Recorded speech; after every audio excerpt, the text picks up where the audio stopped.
So I'm ready. He's in his element.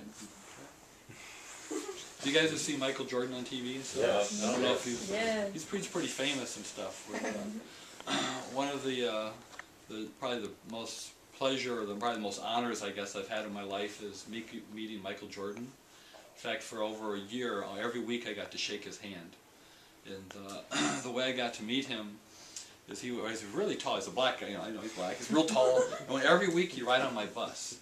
And when you get on the bus, you'd almost have to duck his head. You'd always have to, because he hardly walked on the bus. He's so tall. And now the Michael Jordan you're thinking about is the basketball player, and I don't really care about him. But this Michael Jordan is actually a resident at the nursing home that I ride for, and he actually is a very tall black guy and everything. I don't know if he's had a stroke or if he was born something wrong with him. I'm not sure what his problem is. But when he seems pretty friendly, but when he talks, he just really slurs his words. And a lot of times, if you say, "Hey, good morning, Michael, how you doing?" He just kind of go, just kind of mumble or that kind of sound like that.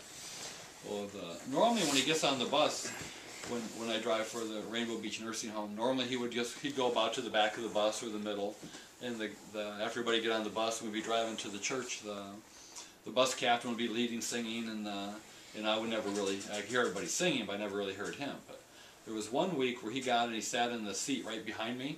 Again, didn't choke me or anything. But, he got in the seat right behind me.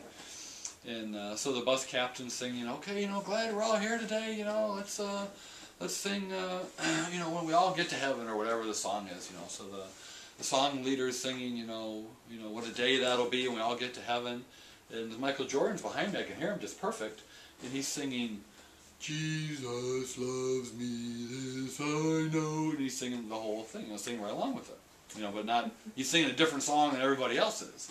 So then the captain says, "Okay, now we're going to sing, the B-I-B-L-E, okay, everybody ready, let's sing, and again, Michael Jordan's behind me, and he's singing, "Jesus love me, this I know," and again, so, so the captain really didn't say nothing to him, but, so the third song, we're all, just driving to church, and I forgot what the third song was, whatever it was, "Victory in Jesus" or something like that, and everybody on the bus is singing "Victory to Jesus," and Michael Jordan sitting behind me, and he's singing, "Jesus love me."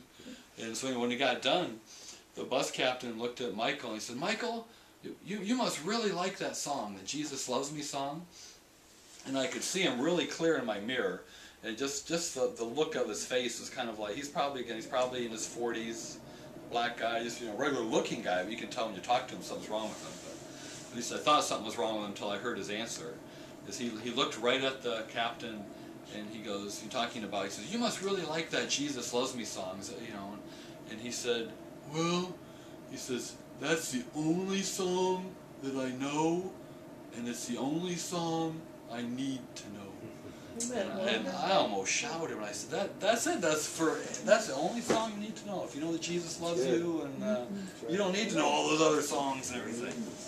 That really, really was a blessing to me. Then, about a year after that, or maybe several months after that, one week, he comes and he gets on the bus. It's a lot of time passed and everything. When he got on the bus, one week his hand is all bandaged up. And you could even look like a little bit of blood or something on it, like a spot, like a red spot a little bit. And he got on the bus, and I said, "Mike, what happened to your hand?" Because I figured he fell or something like that, And he just kind of goes, and he just goes about in the middle of the bus and sits down. So I asked one of the other guys who was getting on, I said, what happened to Michael's hand?" And the guy goes, "Well, I don't know, it's bandaged up, I don't care, So the next week when Michael got on the bus, his hand was bandaged up, but you could tell it was like a little bit thinner bandage, but you could even see it was like on both sides, like from here and like on here, there was like a little, like a mark on it, or like a little spot on it. And I got on the bus and I said, "Michael, what happened to your hand?" This was the second week, and again he just kind of goes, and sits down. And again I asked somebody else, what happened to his hand? They go, "I don't know, I don't know." So anyway, the third week when Michael came and got on the bus, this time he just had like a big, just like a regular big Band-Aid thing on. You can even see it was still like a little bit, on both sides of it, because he had a bandage on both sides. And he got on the bus and I said, "Mike, what happened to your hand?" And he goes, "Bad guy shot me." And I said, shot you, what happened? So he just went and sat down.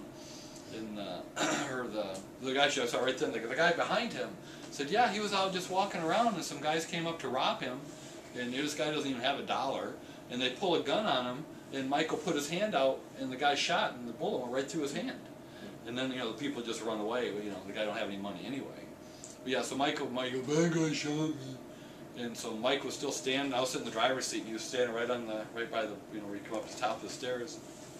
And I asked Mike, I said, because Mike had been going to our church for over a year, and I know he got saved, at least went and got baptized. And I asked Mike, I said, now Mike, when you got shot, I said, I didn't know if he'd understand me. I said, Mike, if you got shot, I said, what would have happened? And it was, of all the time I've known Michael Jordan for probably 3 years now, and all the time I've just heard him kind of mumble like that. But I asked him, I said, no, Mike, what would have happened when you got shot through the hand? If you would have got killed or something? It was just like you flipped a switch. We looked at him and he just goes, I would have went to heaven because your church showed me how to go to heaven, and I got saved. And then he just kind of, and then goes and sits down in the seat. Those that work driving this bus too. Those worth driving the bus. That's the end of that.